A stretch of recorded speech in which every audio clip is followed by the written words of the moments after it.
शुरुआत अहम खबर से कर रहे हैं। शुभांशु शुक्ला अंतरिक्ष से पृथ्वी के लिए रवाना हो गए हैं। ये इस वक्त की बड़ी जानकारी आपको दे रहे हैं। अंतरिक्ष से पृथ्वी के लिए रवाना हो गए हैं शुभांशु शुक्ला। कल कैलिफोर्निया में उनका स्पेसक्राफ्ट लैंड करेगा। कल दोपहर 3 बजे उतरेगा ड्रैगन यान कैलिफोर्निया के तट पर। और शुभांशु शुक्ला का अंतरिक्ष से पृथ्वी तक का जो सफर है वो शुरू हो चुका है। ये इस वक्त की अहम खबर है। शुभांशु समेत जो 4 अंतरिक्ष यात्री इस स्पेसक्राफ्ट में मौजूद हैं वो पृथ्वी की ओर आगे बढ़ रहे हैं। कैलिफोर्निया के तट पर ये ड्रैगन स्पेसक्राफ्ट उतरेगा। और हमारे साथ इस वक्त मनीष पुरोहित मौजूद हैं, स्पेस एक्सपर्ट हैं। मनीष जी, धरती का सफर शुरू हो चुका है। स्पेस से धरती तक का सफर शुरू हो चुका है। कल दोपहर 3 बजे लैंडिंग का वक्त मुकर्रर है। आपके हिसाब से वो कौन कौन सी बातें हैं जिन्हें लैंडिंग के दौरान ध्यान में रखा जाता है? देखिए, इस वक्त जो सिचुएशन अपन वहां से चालू करें तो सबसे पहले क्या होता है, जब ड्रैगन इंटरनेशनल स्पेस स्टेशन से अलग हो रहा होता है उस वक्त सबसे पहला एक स्टेप ये होता है कि उसको कम से कम 200 मीटर दूर तक लेके जाया जाता है। उसको ये कहते हैं कीप आउट स्फीयर। फिर वहां से एक दूसरा प्रोसेस चालू होता है। फिर इसको एक अप्रोच इलिप्सोइड जो तकरीबन 4 किलोमीटर की दूरी का है वहां तक लेके जाया जाता है। ये इसलिए किया जाता है कि अगर बाई चांस इस वक्त भी ड्रैगन में कोई गड़बड़ हो जाए और ये कंट्रोल से बाहर हो जाए तो इसको कम से कम 4 चक्कर लगेंगे धरती के कि ये वापस जाकर इंटरनेशनल स्पेस स्टेशन को कोई नुकसान पहुंचा सके। यानी इतना टाइम होगा कि सब कुछ बचाया जा सके, एटलीस्ट हमारे जो एस्ट्रोनॉट्स और कॉस्मोनॉट्स हैं उनको बचाया जा सके। ये प्रोसेस अब ऐसा ही है। यहाँ के बाद ये सारा जो प्रोसेस जाता है, इसके बाद अगले 20 घंटे जो एस्ट्रोनॉट्स हैं वो रिलैक्स रहते हैं, स्पेस सूट वगैरह खोल देते हैं और रिलैक्स रहते हैं। आराम से वो 20-21 घंटे निकलने का इंतजार करते हैं। कल जब जो टचडाउन होगा, इनका स्प्लैश डाउन होगा, उससे तकरीबन 1 घंटे पहले 120 किलोमीटर ऊपर हाइट पे 27,000 किलोमीटर पर आवर की स्पीड से ये ड्रैगन मॉड्यूल जो है वो अंदर एंट्री कर रहा होगा अपने एटमॉस्फेयर की। वो सबसे क्रिटिकल पॉइंट होता है क्योंकि वहां पर टेम्परेचर बहुत ज्यादा हो जाता है। एक ऐसा पॉइंट आता है जहां पे 5-7 मिनट के लिए तो कम्युनिकेशन ब्लैकआउट हो जाता है। प्लाज्मा की इतनी बड़ी लेयर बन जाती है कि कोई कम्युनिकेशन नहीं हो पाता। उसके बाद फिर थोड़ी स्पीड कम होती है, पैराशूट्स खुलते हैं, वो स्टेबलाइज करते हैं, उनको ड्रॉग पैराशूट कहते हैं। फिर सेकंड सेट ऑफ पैराशूट खुलते हैं, वो स्पीड को एकदम कम कर देते हैं 7 मीटर पर सेकंड, और फिर होता है स्प्लैश डाउन। तो ये कुछ मेन अहम स्टेप्स हैं जहां पर बहुत ध्यान रखा जाता है। शुक्रिया आपका मनीष जी, आप रहिए हमारे साथ। देखिए, इसी बीच एक और बड़ी खबर है। 23 घंटे के सफर के बाद धरती पर पहुंचेंगे शुभांशु समेत 4 अंतरिक्ष यात्रियों की वापसी हो रही है। शुभांशु शुक्ला पहले भारतीय जो इंटरनेशनल स्पेस स्टेशन पर गए और दूसरे भारतीय जो अंतरिक्ष में गए, और पूरे भारतवर्ष को गर्व है शुभांशु शुक्ला पर। और हर भारतवासी ये इंतजार कर रहा है कि शुभांशु शुक्ला वापस आएं और अपना एक्सपीरियंस शेयर करें। लगातार वहां से वो अपना संदेश तो दे ही रहे हैं। उन्होंने कहा कि अब भी सारे जहां से अच्छा दिखता है भारत। और शुभांशु शुक्ला, क्योंकि उनके साथ 3 और यात्री गए थे, तो चारों यात्री अब वापस आ रहे हैं। उनका सफ़र शुरू हो चुका है। कल दोपहर 3 बजे कैलिफोर्निया के तट पर उनकी लैंडिंग होगी। और ये बहुत अहम पल है भारत के लिहाज से भी। देखिए, जब यहाँ से वो जा रहे थे, मतलब इंटरनेशनल स्पेस स्टेशन से, उस वक्त की तस्वीरें हम आपको दिखा रहे हैं। आप देख सकते हैं जब वहाँ पर वो रह रहे थे तो किस तरह से वहाँ पर वो रहन सहन था, किस तरह से चीज़ें शेयर कर रहे थे। ज़ीरो ग्रेविटी एरिया में कैसे वो वहाँ सर्वाइव कर रहे थे। वो शुभांशु शुक्ला की टीम के मेंबर वहाँ से लगातार अपने वीडियोस बना रहे थे। शुभांशु को आप देख सकते हैं कैसे पीछे तिरंगा झंडा आपको दिख रहा है, वो आपको दिख रहे हैं। माइक आप देख सकते हैं ज़ीरो ग्रेविटी एरिया में कैसे वहाँ पर बिल्कुल फ्लोट करता हुआ। तो ये बहुत कुछ सीखने को मिला है। शुभांशु ने खुद अपना एक्सपीरियंस भी शेयर किया था और कह रहे थे बहुत कुछ सीखने को मिला है यहाँ पर। बहुत अहम है, नासा और स्पेस एक्स मिशन के कंट्रोल ने अब से कुछ देर पहले अंतरिक्ष यान को अंतरिक्ष स्टेशन से अनडॉक करने की मंजूरी दी और उसके बाद उनकी ये यात्रा शुरू हो गई है। देखिए, ये जैसा कि अभी मनीष बता रहे थे कि ड्रैगन अंतरिक्ष यान इंटरनेशनल अंतरिक्ष स्टेशन से ISS से अलग हो चुका है। इसमें थ्रस्टर फायरिंग नाम मात्र की रही है, जिससे ग्रेस अंतरिक्ष स्टेशन से दूर चली गई है। मनीष अगर हमारे साथ हो, मनीष जी, ये अब यहाँ से ये यहाँ वापस आने के बाद अच्छा, मनीष जी से संपर्क हमारा कर चुका है, लेकिन भारत की शान शुभांशु वापस आते हुए और आईएसएस 25 जून 2025 को जब वो आईएसएस के लिए रवाना हुए थे तब की तस्वीरें, और आज जब वो शुरू कर चुके हैं वापस आना, उनकी वापसी शुरू हो चुकी तब की तस्वीरें दूसरी तरफ। इस बीच एक और बड़ी खबर, चीन के विदेश मंत्री से मिले एस जयशंकर। बीजिंग में चीन के विदेश मंत्री से उनकी मुलाकात हुई है। एससीओ समिट के लिए चीन गए हैं जयशंकर और यहां पर जानकारी मिल रही है कि उनकी मुलाकात हुई है विदेश मंत्री से। चीन के विदेश मंत्री से मुलाकात एस जयशंकर की हुई है। बीजिंग में चीन के विदेश मंत्री से मिले हैं एस जयशंकर और एससीओ समिट के लिए वो वहां गए थे और ऐसे में उनकी मुलाकात, हमारे विदेश मंत्री की मुलाकात चीन के विदेश मंत्री से हुई है। और खबरों में आगे बढ़ते हैं। भोपाल के 2 छात्रों की कोलार डैम में डूबने से मौत हो गई है। दोनों छात्र पिकनिक मनाने के लिए अपने दोस्तों के साथ डैम पर आए थे।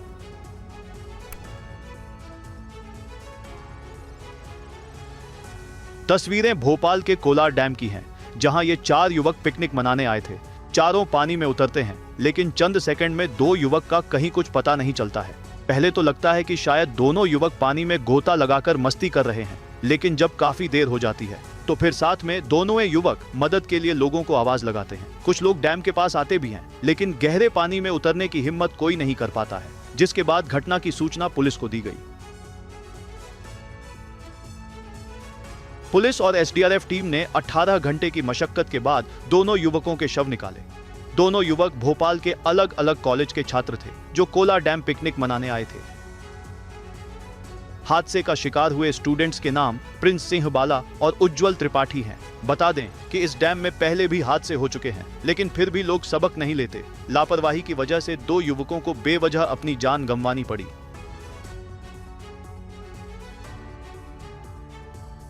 और मध्य प्रदेश के छतरपुर में बाढ़ जैसे हालात हो गए हैं, जिससे लोगों को काफी परेशानी का सामना करना पड़ रहा है।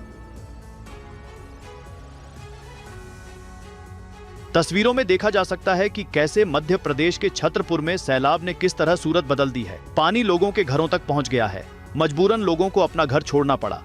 सामान अभी भी नजर आ रहे हैं, लेकिन घरों में रहने वाले स्थानीय लोग ऊंचे स्थानों की ओर पलायन कर चुके हैं। वहीं अब इस पुल को देखिए, कैसे पानी के बीच ये पुल पूरी तरह क्षतिग्रस्त हो गया है। जगह जगह सड़कें भी धंस गई हैं। वहीं ये वाहन हादसे का शिकार हो गया है। छतरपुर जिले में बारिश हुई है, इसकी वजह से छतरपुर तहसील के अंदर 8 से 10 गांव में भारी वर्षा से उनसे संपर्क प्रभावित हुआ है और कुछ जगह पुल पुलियाँ क्षतिग्रस्त होने की सूचना है। सभी जगह से हमारा संपर्क है और वैकल्पिक रास्ते तैयार कराए जा रहे हैं। दरअसल छतरपुर जिले में पिछले 24 घंटे से जारी बारिश ने पिछले 25 वर्षों का रिकॉर्ड तोड़ दिया है, जिससे कई इलाके जलमग्न हो गए हैं। वहीं धसान नदी में पानी बढ़ने पर प्रशासन ने नदी किनारे बसे गांवों को अलर्ट कर दिया है। प्रशासन ने हालात पर पैनी नजर बना रखी है। तेज बारिश के बीच कोटा बैराज के 13 गेट खोल दिए गए हैं, जिसमें 2 लाख क्यूसेक पानी की निकासी हुई है।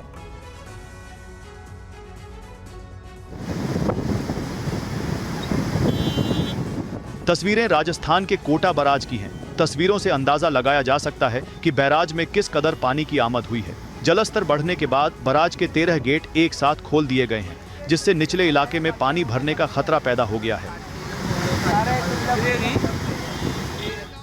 वहीं कोटा और आस-पास के इलाकों में कई दिनों से लगातार तेज बारिश हो रही है, जिससे लोगों के सामने दोहरी चुनौती खड़ी हो गई है। जल संसाधन विभाग से कहा गया है कि जैसे जैसे जवाहर सागर बांध और राणा प्रताप सागर बांध से पानी की निकासी होगी, उसको देखते हुए कोटा बैराज से भी पानी की निकासी की मात्रा को बढ़ाया जाएगा। राणा प्रताप सागर बांध से पानी की निकासी और अधिक मात्रा में होने की संभावना है। ऐसे में कोटा बैराज से आगे भी बड़े स्तर पर पानी की निकासी की जा सकती है। वहीं मौसम केंद्र जयपुर ने अगले 2-3 दिनों तक कोटा संभाग में बारिश होने की संभावना जताई है। प्रशासन पूरी तरह अलर्ट है और हालात पर नजर रखी जा रही है। आम लोगों से भी सावधानी बरतने की अपील की गई है। और राजस्थान के धौलपुर में तेज बारिश से सड़कों पर सैलाब आया हुआ है। इसके चलते लोगों को भारी परेशानी का सामना करना पड़ रहा है। बारिश के बाद कैसा है धौलपुर का मंजर, इस रिपोर्ट में देखिए। अपनी जान जोखिम में डालकर ये लोग नदी नहीं बल्कि सड़क पार कर रहे हैं। तस्वीरें राजस्थान के धौलपुर की हैं, जहां तेज बारिश के बाद इलाके में दूर दूर तक अगर कुछ दिखाई दे रहा है तो वो है सैलाब, जो सब कुछ अपने साथ ले जाने पर आमादा है। खतरों के बावजूद लोग इस मौत के रास्ते से गुजरने के लिए मजबूर हैं। लगातार हो रही तेज बारिश से कई तालाब लबालब भर गए हैं, नदियां उफान पर हैं, पानी ने सड़कों घरों को अपनी जद में ले लिया है। अब धौलपुर की दूसरी खौफनाक तस्वीर देखिए, जहां एक शख्स पानी के बहाव से गुजरने की कोशिश ही कर रहा था कि अचानक खतरे से अनजान ये शख्स तेज पानी के बहाव में बहने लगता है। देखते ही देखते ये शख्स सैलाब की चपेट में आ जाता है और खुद को बचाने की हर संभव कोशिश करने लगता है, लेकिन सैलाब का ये संकट उसे अपने साथ ले जाने के लिए आतुर है। कई बार पानी के तेज बहाव में ये शख्स जिंदगी की जंग लड़ता है, लेकिन कुदरत की इस मार के आगे हार जाता है। बताया जा रहा है कि काफी कोशिश के बावजूद ये शख्स पानी के बहाव में बह गया। और कुछ घंटों की तेज बारिश ने अजमेर शहर की तस्वीर पूरी तरह बदल दी। सड़कों पर इतना पानी भर गया कि शहर की रफ्तार थम गई और आम लोगों को बड़ी परेशानियों का सामना करना पड़ा। सड़क पर पानी भरा है। जलभराव के बीच वाहन आते जाते नजर आ रहे हैं, लेकिन इस जलभराव के बीच बाइक सवार लोगों को किस कदर परेशानी हो रही है तस्वीरों में देखा जा सकता है। एक के बाद एक कई बाइक सवार पानी में अपना संतुलन खो देते हैं और सड़क पर गिर जाते हैं। ऐसी तस्वीरें अजमेर शहर के कई इलाकों से आई है। क्या बस स्टैंड, क्या सड़क, क्या गली मोहल्ले, हर जगह बस पानी ही पानी नजर आ रहा है। अजमेर में मेडिकल कॉलेज चौराहा, कचहरी रोड, सावित्री कॉलेज मार्ग, स्टेशन रोड, मदार गेट, दरगाह बाजार और नला बाजार जैसे इलाकों में बारिश का पानी इस कदर जमा हो गया है कि सड़कें पूरी तरह से जलमग्न हैं। बहुत बेकार है, बारिश इतनी सी होती है, पानी इतना सा आता है, बहुत बेकार हालत है इसमें। कितना पानी भरा हुआ है अभी तो फुल, इधर चौपाटी की साइड और जगह। हर साल मानसून आते ही अजमेर की जल निकासी व्यवस्था सवालों के घेरे में आ जाती है और इस बार भी नगर निगम की लापरवाही साफ तौर पर नजर आई। स्थानीय नागरिकों का आरोप है कि नालों की समय पर सफाई नहीं होती और जल निकासी के इंतजाम नहीं किए जाते। नतीजा ये कि हर बार बारिश आते ही शहर की सड़कों पर पानी भर जाता है और ट्रैफिक पूरी तरह से जाम हो जाता है। और हिमाचल प्रदेश की मंडी में लगातार बारिश जारी है। बारिश की वजह से मंडी कुल्लू नेशनल हाईवे पर एक बार फिर 4 मील के पास भूस्खलन हुआ है। हिमाचल प्रदेश के मंडी से लैंडस्लाइड की तस्वीरें भी सामने आई हैं, जिसमें देखा जा सकता है कि कैसे पहाड़ दरक रहा है। पहाड़ से मलबा नीचे आ रहा है, जिसकी वजह से हाईवे पूरी तरह से बंद हो गया है और कई वाहन भी फंसे नजर आ रहे हैं। हिमाचल प्रदेश में लगातार हो रही भारी बारिश के चलते मंडी में मंडी कुल्लू नेशनल हाईवे एक बार फिर 4 मील के पास भूस्खलन के कारण बंद हो गया। बीती रात भी करीब 11 बजे से रास्ता बंद हो गया था। उस समय बारिश हल्की होने के कारण मलबा कम गिरा था, लेकिन एहतियातन यातायात रोक दिया गया था। हालांकि आज सुबह करीब 8 बजे पहाड़ी से भारी मात्रा में मलबा गिरने के कारण स्थिति और ज्यादा बिगड़ गई। मलबे की मात्रा इतनी अधिक है कि रास्ता खोलने में अभी समय लग रहा है। इन सबके बीच प्रशासन की तरफ से लगातार रेस्क्यू ऑपरेशन चलाया जा रहा है। लोगों को सुरक्षित स्थानों पर भेजा गया है। यात्रियों को परेशानी कम हो, इसको देखते हुए रूट भी डाइवर्ट किया गया है। प्रशासन की तरफ से लोगों से अनावश्यक यात्रा से बचने और वैकल्पिक मार्गों का उपयोग करने की अपील की गई है। और वहीं हिमाचल प्रदेश के मंडी जिले के सराज में पूर्व मुख्यमंत्री जयराम ठाकुर की गाड़ी पर अचानक पत्थर आ गिरा। गनीमत रही कि इसमें किसी तरह का नुकसान नहीं हुआ। करसोग से थुनाग लौटते समय शंकर देहरा के पास यह घटना हुई।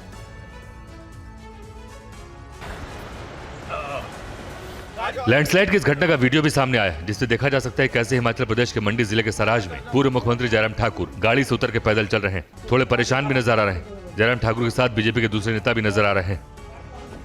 दरअसल करसोग से थुनाग लौटते समय यह हादसा हुआ। पत्थरों की चपेट में आने से पहले जयराम ठाकुर ने सूझबूझ दिखाते हुए गाड़ी से उतरकर भागकर जान बचाई। घटना के तुरंत बाद इलाके में अफरा तफरी मच गई। स्थानीय प्रशासन और आपदा प्रबंधन दल राहत और बचाव काम में जुटे हुए लोगों को सुरक्षित स्थानों पर भेजा जा रहा है, लेकिन लगातार बारिश के चलते बचाव कार्य में दिक्कतें आ रही। पूर्व मुख्यमंत्री ने प्रशासन से राहत कार्य सुनिश्चित करने की अपील की और कहा कि यह समय राजनीति का नहीं बल्कि मिलकर लोगों की मदद करने का है। इस बीच मौसम विभाग ने अगले 2 दिन भारी बारिश का अलर्ट जारी किया है। प्रशासन ने लोगों से आग्रह किया है कि वो पहाड़ी क्षेत्रों में अनावश्यक यात्रा से बचे और सतर्क रहें।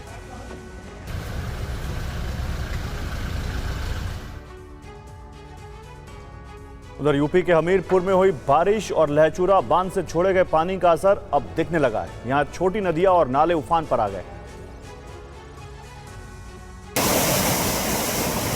उत्तर प्रदेश के हमीरपुर में चंद्रावल नदी का जलस्तर बढ़ने से पुलों के ऊपर से पानी बह रहा है। तस्वीरों में देखा जा सकता है कि कैसे पुल के ऊपर पानी है। पानी के बीच लोग जोखिम उठाकर पुल को पार कर रहे हैं। चंद्रावल नदी में उफान की वजह से 1 दर्जन से ज्यादा गांव का मुख्य मार्ग से संपर्क टूट गया है। चंद्रावल नदी का जलस्तर बढ़ने से मौदहा सिलोसर मार्ग बंद हो गया है। पढ़ोरी, लेवा, पासुन, गहरौली, भुलसी, पहरेटा और भटूरी समेत कई गांवों के लोगों को तहसील मुख्यालय जाने के लिए वैकल्पिक मार्ग से 15 किलोमीटर अधिक चलना पड़ रहा है। दरअसल यूपी में भारी बारिश के चलते कई नदियां उफान पर हैं। चित्रकूट, बांदा और वाराणसी में बाढ़ जैसे हालात हैं। केन और यमुना नदियों का जलस्तर खतरे के निशान के करीब है। बांदा के 34 गांव बाढ़ से प्रभावित हैं। चित्रकूट में मंदाकिनी नदी खतरे के निशान के ऊपर बह रही है और इसको देखते हुए स्थानीय प्रशासन पूरी तरह से अलर्ट मोड पर है। लोगों को सावधान रहने की चेतावनी को जारी किया गया है। यूपी के कुछ जिलों में बारिश लोगों के लिए मुसीबत बन गई है। बारिश की वजह से कई जगहों पर जल भराव की स्थिति हो गई है, तो कई नदियों का जलस्तर बढ़ गया है। तस्वीरें उत्तर प्रदेश के झांसी की है, जहां पर बच्चों की जान पर आ पड़ी। बारिश के बाद पुल के ऊपर पानी भर गया।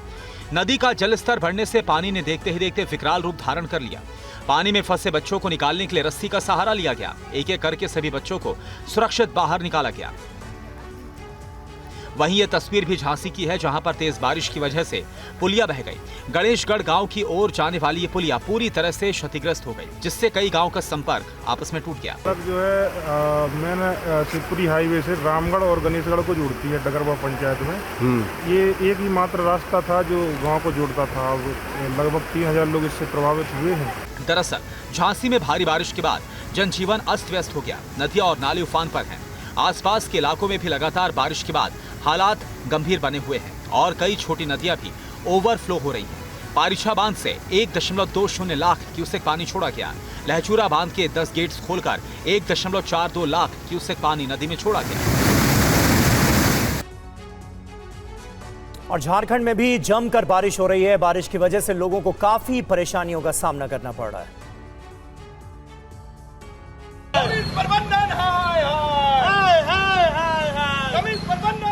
प्रशासन के खिलाफ भले ही नारेबाजी करते हुए आपको सिर्फ 2 शख्स नजर आ रहे हैं, लेकिन जलभराव से लोग कितने परेशान हैं ये तस्वीरों में देखा जा सकता है। क्या कार सवार, क्या बाइक सवार और क्या स्कूटी सवार। देखिए सड़क पर कई फीट के बीच महिला कैसे लाचार नजर आ रही है। ना तो वो आगे बढ़ रही है और ना पीछे जा पा रही है। जलभराव की तस्वीरें जमशेदपुर के गोविंदपुर कमिंस गेट इलाके की। इस इलाके में कई बड़ी बड़ी कंपनियों के दफ्तर हैं, बावजूद इसके यहाँ बदहाली की ऐसी तस्वीरें नजर आ रही हैं। स्थानीय लोगों का कहना है कि स्थिति अचानक नहीं बनी, बल्कि कई बार इसकी शिकायत पहले भी की गई थी। नाले को निर्माण कार्य के दौरान बंद कर दिया गया, लेकिन वैकल्पिक निकासी की कोई व्यवस्था नहीं की गई, जिससे पूरा इलाका तालाब में तब्दील हो चुका है।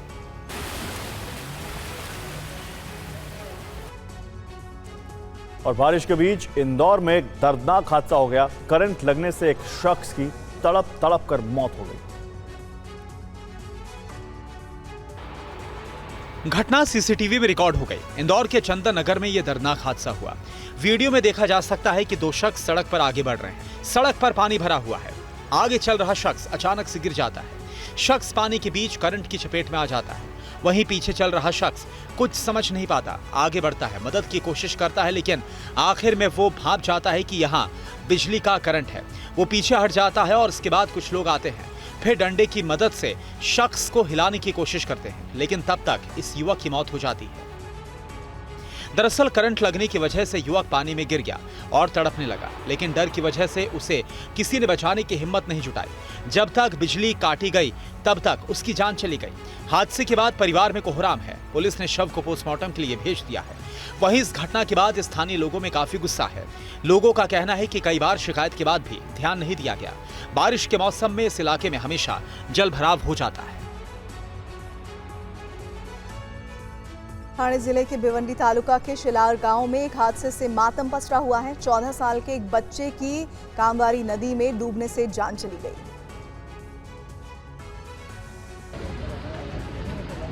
ठाणे जिले के भिवंडी तालुका में इस दर्दनाक घटना के बाद रेस्क्यू ऑपरेशन भी चलाया गया। बच्चे की काफी तलाश की गई, लेकिन कामयाबी नहीं मिली। बच्चे का नाम सूरज तिवारी है, जो सिर्फ 14 साल का था। दरअसल भिवंडी तालुका के शिलार गांव के रहने वाले सूरज तिवारी अपने दोस्तों के साथ ट्यूशन पढ़ने के लिए घर से निकला था। रास्ते में सभी दोस्त कामवारी नदी के पास रुक गए और नहाने लगे। बारिश के मौसम में अचानक नदी का जलस्तर बढ़ गया नदी में पानी का बहाव तेज होने की वजह से सूरज पानी की धार में बह गया। ये देखकर साथ में मौजूद दोस्तों ने तुरंत गांव वालों को इसकी खबर दी। घटना के बाद पूरे गांव में हड़कंप मच गया। गांव के लोगों ने 24 घंटे तक सर्च ऑपरेशन चलाया, जिसके 48 घंटे बाद सूरज तिवारी का शव नदी से बरामद किया गया। परिजनों का रो रो कर बुरा हाल है, वहीं पूरे गांव में मातम पसर गया। घटना के बाद स्थानीय प्रशासन ने लोगों से अपील की है कि बारिश के मौसम में नदी नालों से दूर रहें। और बड़ी खबर है, निर्वाचन आयोग ने अगले महीने से पूरे देश में मतदाता सूची के पुनरीक्षण के लिए जमीनी तैयारी शुरू कर दी है। बिहार की तरह ही मतदाता सूचियों का विशेष पुनरीक्षण किया जाएगा। चुनाव आयोग ने देश भर के वोटरों के पुनरीक्षण की कवायद शुरू कर दी है।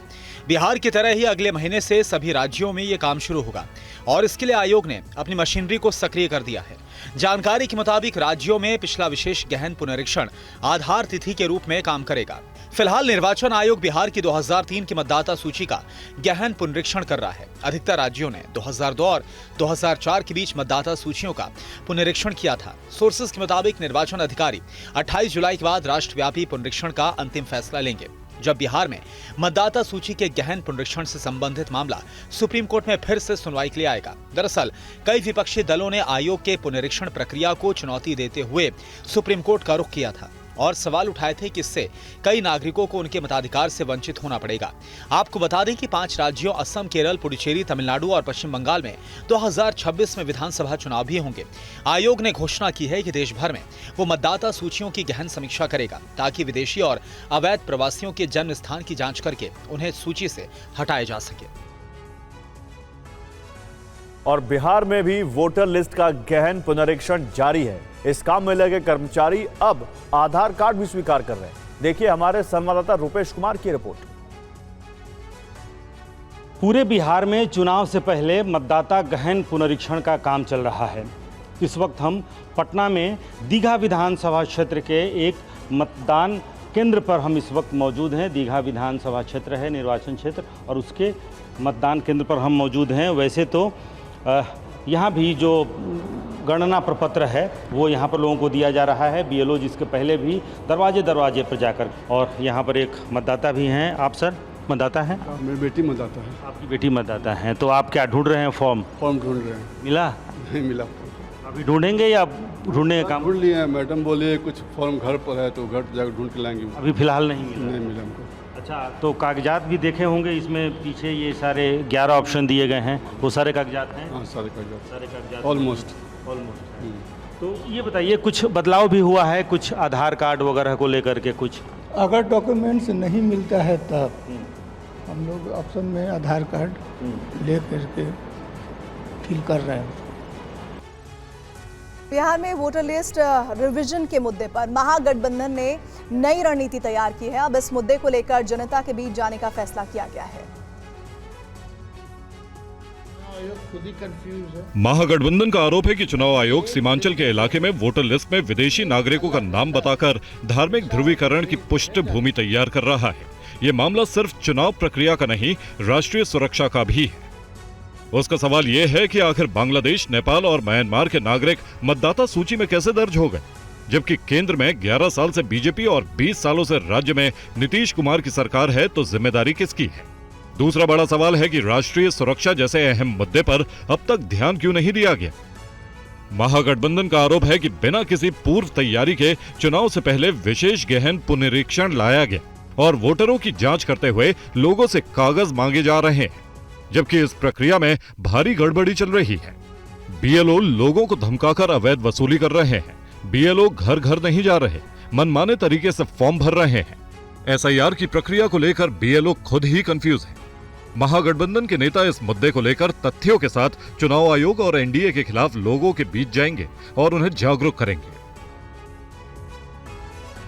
और बिहार में चुनाव आयोग की ओर से कराए जा रहे वोटर लिस्ट रिवीजन को लेकर असदुद्दीन ओवैसी ने भी सवाल उठाए हैं। ओवैसी ने कहा कि चुनाव आयोग को किसी की नागरिकता तय करने का अधिकार किसने दिया?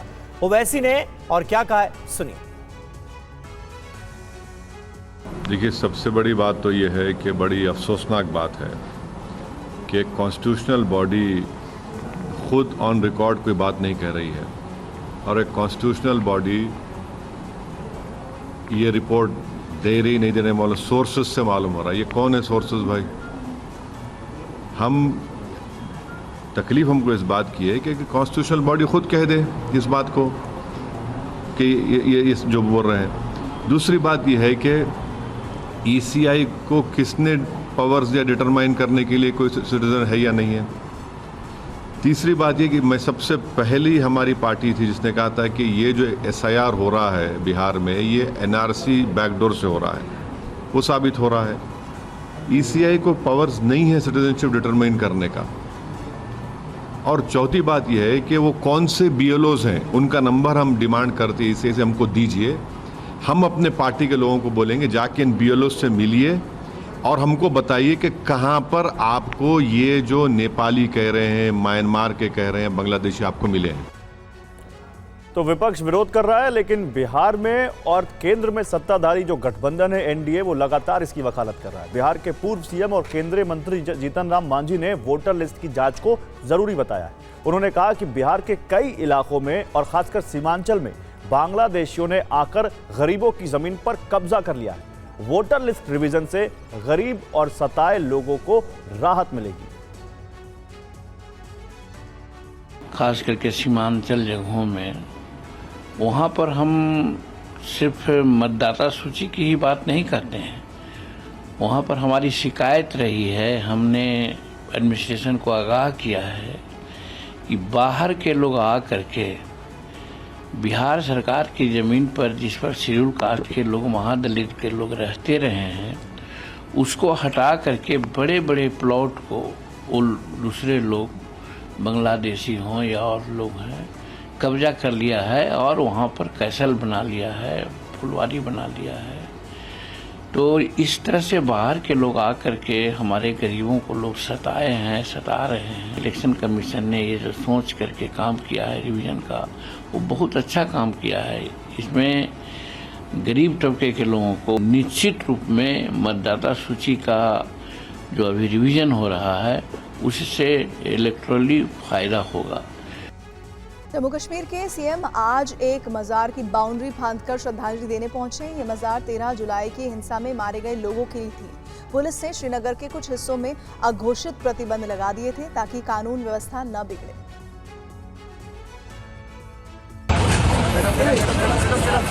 आप बिल्कुल सही देख रहे हैं, ये जम्मू कश्मीर के सीएम उमर अब्दुल्ला ही हैं जो दीवार फांद रहे हैं। ये दीवार है 13 जुलाई को हिंसा के दौरान मारे गए लोगों के कब्रिस्तान की, जिन्हें सीएम श्रद्धांजलि देने पहुंचे थे, लेकिन पुलिस ने उन्हें यहां जाने से रोका, जिसके बाद सीएम साहब जबरन बाउंड्री फांद गए और उनके सुरक्षा गार्ड भी उनके पीछे पीछे बाउंड्री के पार गए। उमर अब्दुल्ला साहब अपने हाथ में अपनी चप्पल लेकर भी चलते नजर आए। मज़ारों पर फूल चढ़ाने वालों में पूर्व सीएम फारूक अब्दुल्ला समेत कई नेता भी थे। श्रीनगर पुलिस ने किसी भी राजनीतिक दल के नेता या प्रतिनिधि को इस मज़ार पर आने की अनुमति नहीं दी थी। गाड़ियां पहले ही रोक दी गईं, जिसके बाद शिक्षा मंत्री सकीना याटू मज़ार तक स्कूटर से पहुंची। बीजेपी का कहना है कि अब्दुल्ला ने कश्मीरी पंडितों के खिलाफ हिंसा की तुलना जलियांवाला बाग से की है। ये कश्मीरी पंडितों के जख्म को कुरेदने जैसा है। जम्मू कश्मीर के जिस जम्मू कश्मीर में ये तांडव हुआ था, एक संप्रदाय के विरुद्ध ये नंगा नाच हुआ था, आपको तो कभी आंसू नहीं छलके। सैकड़ों कश्मीरी पंडितों को शहीद किया गया, आपने तो इसका कंपैरिजन कभी जलियांवाला बाग से नहीं किया।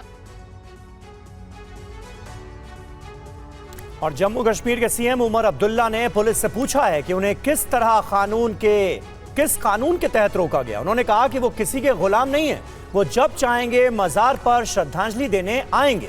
अब्दुल्ला ने कहा कि कल भी उन्हें श्रद्धांजलि देने से रोका गया था। और मैंने कंट्रोल रूम को बताया कि मैं यहाँ आना चाहता हूँ फातिहा पढ़ने के लिए। मिनटों के अंदर अंदर मेरे गेट के बाहर बंकर लगा और रात के 12-1 बजे तक उसको हटाया नहीं गया। आज मैंने इनको बताया ही नहीं। इस वाले जो वर्दी पहनते हैं कभी कभी कानून भूल जाते हैं। मैं इनसे पूछना चाहता हूं किस कानून के तहत इन्होंने आज हमें रोकने की कोशिश की। कहने के लिए तो ये कहते हैं ये आजाद मुल्क है, लेकिन बीच बीच में ये लोग समझते हैं हम उनके गुलाम हैं। हम अगर गुलाम हैं तो यहाँ के लोगों के गुलाम हैं। इनकी तमाम कोशिशें आज नाकामयाब रही। हम आए, हमने फातिहा पढ़ा। इन लोगों को शायद गलत फहमी है कि यहाँ सिर्फ 13 जुलाई को ही ये कब्रें हैं। ये भूल जाते हैं कि ये कब्रें हमारी शहीदों के ये साल के तमाम दिन यहाँ पे हैं। चलिए 13 जुलाई ना सही, 12 जुलाई, 14 जुलाई, 15 जुलाई, दिसंबर, जनवरी, फरवरी, कब तक रोकेंगे? हमारी जब मर्जी होगी हम यहाँ आएंगे और इन शहीदों को हम याद करेंगे। उधर JKSSB की ओर से नायब तहसीलदार भर्ती परीक्षा में उर्दू भाषा को अनिवार्य करने के विरोध में सियासत जारी है। आज जम्मू विधानसभा में बीजेपी के विधायकों ने विरोध प्रदर्शन किया। TV9 संवाददाता अंकित गुप्ता की यह रिपोर्ट देखिए। JKSSB द्वारा नोटिफिकेशन निकाली गई नायब तहसीलदार पोस्ट को लेकर, वहीं उर्दू लैंग्वेज मैंडेटरी की गई इस एग्ज़ाम में, लेकिन इन सब के बीच जम्मू में बीजेपी इस मुद्दे को लेकर आक्रामक है। सबसे पहले जो मुद्दा है वो BGYM की तरफ से उठाया गया और कहा गया कि ये जम्मू वर्सेस कश्मीर है। वहीं आप तस्वीरों में आप देख सकते हैं कि किस तरीके से बीजेपी के जितने विधायक हैं वो यहाँ पर बैठे हुए हैं, लगातार प्रदर्शन कर रहे हैं। उर्दू नोइंग हो बट कंपलसरी नहीं होता था, इसलिए भारतीय जनता पार्टी ने डिमांड की है कि यहाँ उर्दू कंपलसरी नहीं हो, और उस सिलसिले में हम 14 विधायक भारतीय जनता पार्टी को उमर अब्दुल्ला साहब को मिले भी जाके वहाँ पे, लेकिन उन्होंने आश्वासन दिया था। जब नेशनल कॉन्फ्रेंस आई है तब तक अशांति हुई है, जम्मू के साथ भेदभाव हो गया है, और आज आपने देखा जो नायब तहसीलदार की पोस्टें निकली हैं उनमें इन्होंने बिल्कुल क्लियर कट लिख दिया कि उर्दू कंपलसरी है। और खबर आ रही है, सांसद चंद्रशेखर के खिलाफ शिकायत दर्ज की गई है। NCW में शिकायत दर्ज की गई है। रोहिणी घावरी ने दर्ज कराई है शिकायत। शादी का झांसा देकर संबंध बनाने का आरोप चंद्रशेखर पर है। और ये देखिए, ये बड़ी खबर इस वक्त, दरअसल इस मामले में NCW में शिकायत दर्ज हो चुकी है। रोहिणी घावरी है जिन्होंने शिकायत ये दर्ज करवाई है। उन्होंने ये आरोप लगाया है चंद्रशेखर पर, जो सांसद हैं, कि शादी का उन्हें झांसा दिया गया, उनके साथ संबंध बनाए गए। और आज पूरे महाराष्ट्र के रेस्टोरेंट्स और बार बंद हैं। राज्य सरकार की ओर से शराब पर वैट, उत्पादन शुल्क और लाइसेंस फीस बढ़ाने के खिलाफ AHAR ने इस बंद का आह्वान किया है। TV9 संवाददाता संदीप सिंह की यह रिपोर्ट देखिए। बार के स्टाफ मेंबर्स हैं, वो यहाँ पर खड़े हैं और इस बंद का समर्थन कर रहे हैं। आप जो यहाँ पे मजदूरी करते हैं, वेटर का काम करते हैं, क्या काम करते हैं आप? वेटर का काम। उससे आपकी नौकरी पर कितना असर पड़ेगा, क्या कुछ असर पड़ेगा बताएं? ये नौकरी पर तो असर पड़ेगा, पब्लिक का अपना कस्टमर कम हो जाएगा, अपने ऊपर प्रेशर भी आएगा। सेट का अगर धंधा नहीं होगा तो अपने को पेमेंट में भी कमी होएगा। हाँ। तो वजह से हम लोग का डिमांड है कि नौकरी के वजह कुछ व्यवस्था की जाए। निचले तबके के लोग हैं वो इस बंद को समर्थन इसलिए भी कर रहे हैं क्योंकि ये इनके कंधों पे पूरे घर की जिम्मेदारी होती है, और कहीं ना कहीं जो वाट बढ़ाया गया है शराब पर, इसके अलावा जो लाइसेंस फी 15% तक जो बढ़ा दिया गया है, एक्साइज ड्यूटी 60% तक बढ़ा दिया है, कहीं ना कहीं ये गरीब मजदूर, वेटर का जो काम करने वाले लोग हैं, कुक का जो काम करने वाले लोग हैं, शेफ का जो काम करने वाले लोग हैं, उन पर भी असर पड़ेगा। उधर आहार के zonal vice president Suresh Shetty ने कहा कि महाराष्ट्र सरकार ने शराब पर वैट 5% से बढ़ाकर 10% कर दिया है, लाइसेंस फीस 15% और उत्पादन शुल्क 65% कर दिया है। इससे उनके बिजनेस पर बहुत बड़ी चोट होगी, साथ ही रोजगार पर भी बुरा असर होगा। हम लोग का डिमांड ये है कि जो एक्साइज लाइसेंस फी हर साल जो हाइक होता है वो इन्फ्लेशन से कनेक्टेड होना चाहिए। फॉर एग्जांपल इन्फ्लेशन 7% है, तो आप एक्साइज लाइसेंस फ़ी 15% ये नहीं बनता है, लॉजिकली नहीं होता, क्योंकि बिज़नेस उतना हम लोग का राइज नहीं होता है सर। और ये हम लोग का जो बिज़नेस है खाली लिकर इंडस्ट्री जैसे आप मत सोचिए, इससे आपका फ़िश का है और चिकन का, पोल्ट्री वाला है, मटन वाला है, वेजिटेबल वाला है, स्नैक्स है, ये सभी कनेक्टेड है। हम लोग का बिज़नेस कम होगा तो इनडायरेक्टली उनका भी कम होगा, एम्प्लॉयमेंट कम होगा, ये डायरेक्टली कनेक्टेड है। और दूसरा, हम लोग गवर्नमेंट का रेवेन्यू से अगेंस्ट नहीं है, रेवेन्यू गवर्नमेंट को चाहिए डेवलपमेंट के लिए, स्टेट का डेवलपमेंट के लिए रेवेन्यू ज़रूरी है। तो ड्यूटी जो हम लोग ने उनको एक मॉडल दिया था कि वैट निकाल के आप एक्साइज ड्यूटी अगर 2% या 3% भी बढ़ाएंगे, आपका MRP बढ़ेगा, एक लेवल फील्ड होगा वाइन शॉप और होटल का, आपको उससे ज़्यादा ही रेवेन्यू आपको वैट निकालने से इजीली कवर अप होगा। यूपी में धर्मांतरण के मास्टरमाइंड कहे जाने वाले छांगुर बाबा के सहयोगियों से 8.5 लाख रुपए से ज्यादा की रकम वसूली जाएगी। ये रकम पिछले दिनों सरकारी भूमि से कब्जा हटाने में खर्च हुई थी।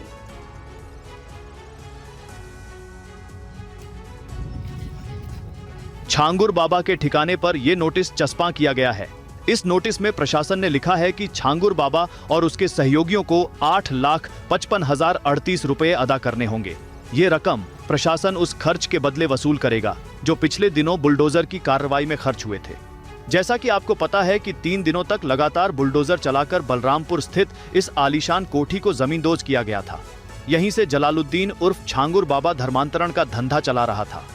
उतरौला कस्बे से सटे मध्यपुर गांव में जलालुद्दीन उर्फ छांगुर बाबा और उसके सहयोगियों की ओर से अवैध रूप से कब्जा कर बनवाए गए भवन के ध्वस्तीकरण के दौरान 8,85,000 रुपए का खर्च आया। प्रशासन के मुताबिक पैसे न जमा होने पर कुर्की की कार्रवाई की जाएगी। पिछले सप्ताह एटीएस की टीम ने 50,000 के इनामी छांगुर बाबा और उसके एक सहयोगी को लखनऊ से गिरफ्तार किया था। एटीएस इससे पूर्व उसके बेटे और नवीन रोहर को गिरफ्तार कर जेल भेज चुकी है। बाबा और उसके सहयोगियों पर 100 करोड़ की विदेशी फंडिंग का आरोप है। एटीएस ने इस मामले में कुल 10 लोगों के खिलाफ मुकदमा दर्ज किया है। और छांगुर बाबा को लेकर बीजेपी के पूर्व सांसद दद्दन मिश्रा ने बड़ा दावा किया है। दद्दन मिश्रा ने कहा है कि छांगुर बाबा ने 2014 लोकसभा चुनाव में अतीक अहमद के लिए प्रचार किया और उसके साथ मंच साझा किया था। धर्म परिवर्तन का नेटवर्क चलाने वाले छांगुर बाबा का साम्राज्य कई देशों तक फैला हुआ था। अपने गुर्गों के बल पर धर्म परिवर्तन का नेटवर्क चलाने वाला छांगुर बाबा अभी सलाखों के पीछे है, लेकिन उसे लेकर अलग अलग दावे किए जा रहे हैं। श्रावस्ती के पूर्व सांसद दद्दन मिश्रा ने दावा किया है कि छांगुर बाबा 2014 के लोकसभा चुनाव में अतीक अहमद के लिए प्रचार करता था। छांगुर बाबा ने अतीक के साथ मंच भी साझा किया था।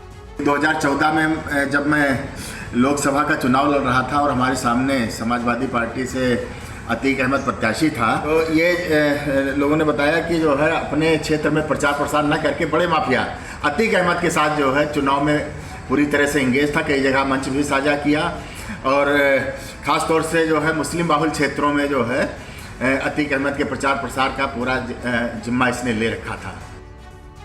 और आरोप है कि धर्म परिवर्तन का बड़ा नेटवर्क चलाने वाले छांगुर बाबा ने कई लड़कियों और महिलाओं को अपने जाल में फंसाया। छांगुर के गुर्गों ने महिलाओं के साथ अश्लील हरकतें भी की और उनका वीडियो भी बनाया।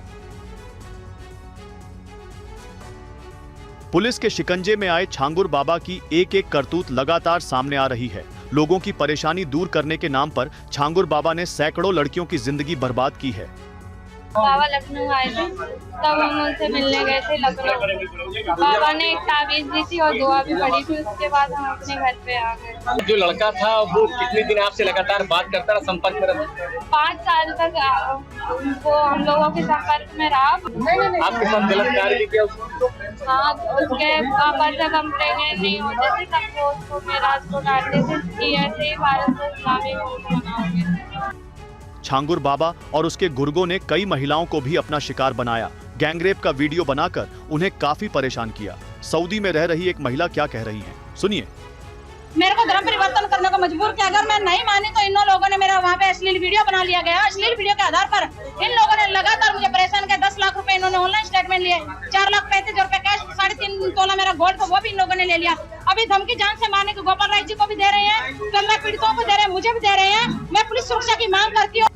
आगे बढ़ते हैं। मराठी नहीं बोलने वालों के खिलाफ मारपीट जारी है। मुंबई के विरार में एक रिक्शे वाले को शिवसेना उद्धव गुट के लोगों ने पीट डाला। 2 दिन बाद इस मामले में केस दर्ज किया गया। ये शख्स हाथ जोड़ता रहा, एक महिला कॉलर पकड़े रही और लोग इसके ऊपर थप्पड़ों की बरसात करते रहे।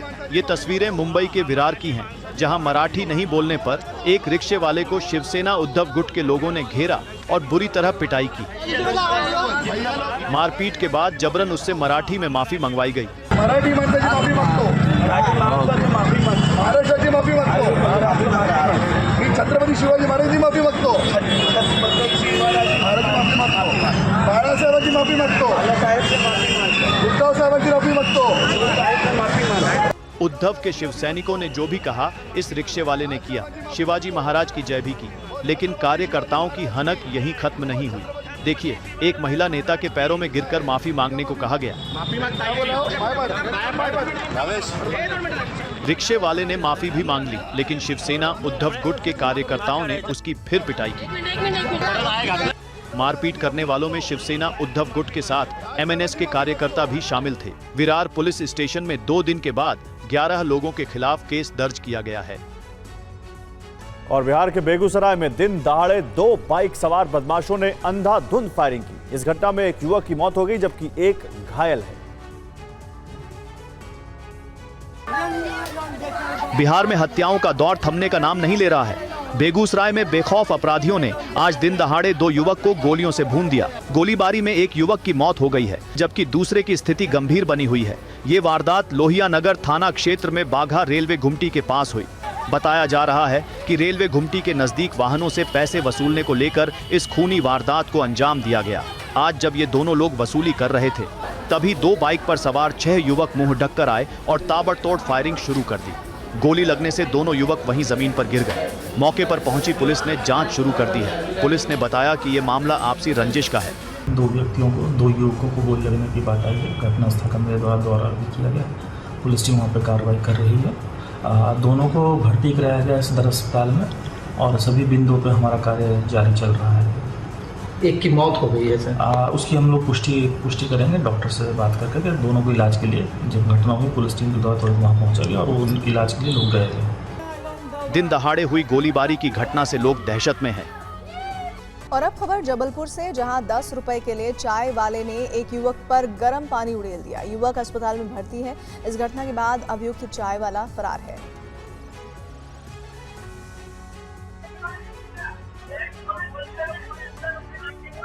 मात्र 10 रुपए को लेकर कोई किसी पर हमला कर सकता है, किसी के चेहरे पर खौलता हुआ पानी फेंक सकता है, सोचकर भी यकीन नहीं होता। लेकिन मध्य प्रदेश के जबलपुर से ये हैरान करने वाला मामला सामने आया है, जहां मात्र 10 रुपए के लिए चाय वाले ने ग्राहक युवक पर खौलता गर्म पानी उड़ेल दिया। इस घटना में युवक बुरी तरह झुलस गया। उसे गंभीर हालत में मेडिकल कॉलेज अस्पताल में भर्ती कराया गया है। क्या हुआ था युवक के साथ, आप खुद ही सुनिए। चाय लेने गया था मैं, उससे बोला कि मेरे पास फ़ोन नहीं है, मैं भूल कर आ गया हूँ घर में। मैं आकर फ़ोन लेकर आकर पेमेंट कर दूंगा। फालतू बातें करने लगा। फालतू बातें करते करते उसने मुझे गाली बक दिया। मैंने गाली बका तो वो कहता है कि खौलता हुआ पानी डाल दूंगा। मैंने बोला कि डाल के दिखाओ, तो उसने डाल दिया था सर। पुलिस ने कहा है कि जानलेवा हमले की धारा लगाकर अभियुक्त की जल्द ही गिरफ्तारी की जाएगी।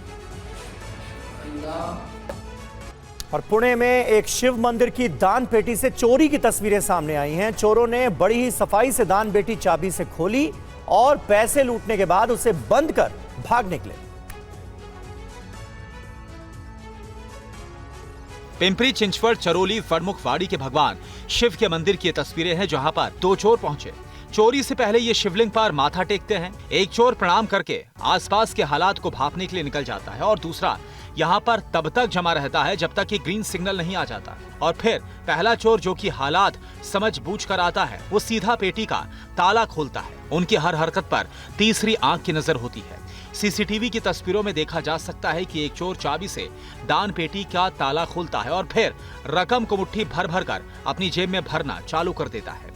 जितनी जल्दी हो सके पैसा बटोरता है, नोट नहीं सिक्के भी समेटता है। और फिर देखिए, चोर इतनी सफाई से दान पेटी को चाबी से बंद कर देता है। अब ये मंदिर के बाहर की तस्वीरें देखिए। दोनों चोर मंदिर में चोरी से पहले हालात को पूरी तरह से समझते हैं। शिव मंदिर के बाहर बैठे नंदी को प्रणाम भी करते हैं ताकि लोगों को इन पर शक न हो। मंदिर के गेट पर काफी देर तक एक चोर खड़ा होता है और मंदिर जैसे ही खाली होता है, दान पेटी भी ये खाली कर जाते हैं। दोनों की तस्वीरें सीसीटीवी में साफ साफ देखी जा सकती हैं।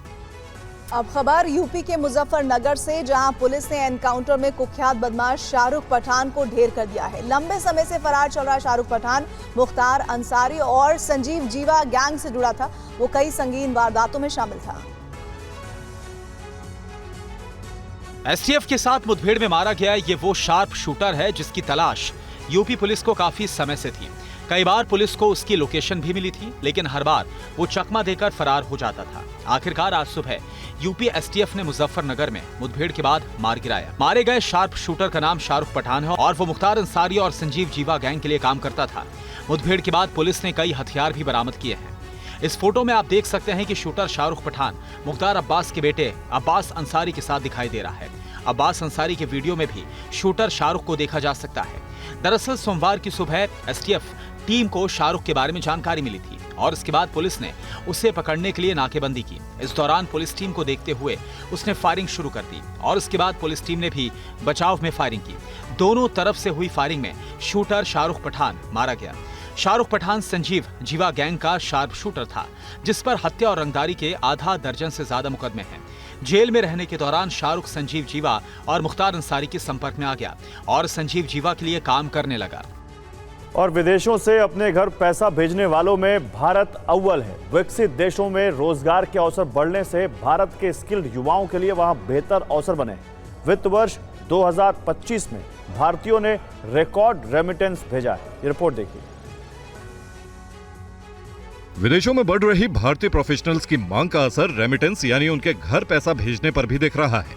दुनिया में सबसे ज्यादा रेमिटेंस भारतीय करते हैं। रिजर्व बैंक के ताजा आंकड़ों के मुताबिक वित्तीय वर्ष 2024-2025 में विदेशों में रह रहे भारतीयों ने रिकॉर्ड 135.46 बिलियन डॉलर की रकम स्वदेश भेजी। वित्तीय वर्ष 2023-2024 के मुकाबले ये 14% ज्यादा है। पिछले एक दशक से भारत सबसे ज्यादा रेमिटेंस पाने वाला देश है। पिछले 8 साल में रेमिटेंस दोगुना हो चुका है। 2016-2017 में रेमिटेंस 61 बिलियन डॉलर था। अमेरिका, यूके और सिंगापुर का कुल रेमिटेंस में हिस्सा 45% है। खाड़ी देशों से आने वाले रेमिटेंस में कमी आई है। वर्ल्ड बैंक की रिपोर्ट के मुताबिक 2024 में भारत के बाद मैक्सिको 68 बिलियन डॉलर के साथ दूसरे और चीन 48 बिलियन डॉलर के साथ तीसरे स्थान पर था। तेल की कीमतें खाड़ी देशों से आने वाले रेमिटेंस पर असर डालती हैं। रेमिटेंस विदेश से आने वाले फंड का एक स्थिर सोर्स रहा है। FY25 में माल व्यापार घटा 287 बिलियन डॉलर रहा, जिसका 47% रेमिटेंस आया।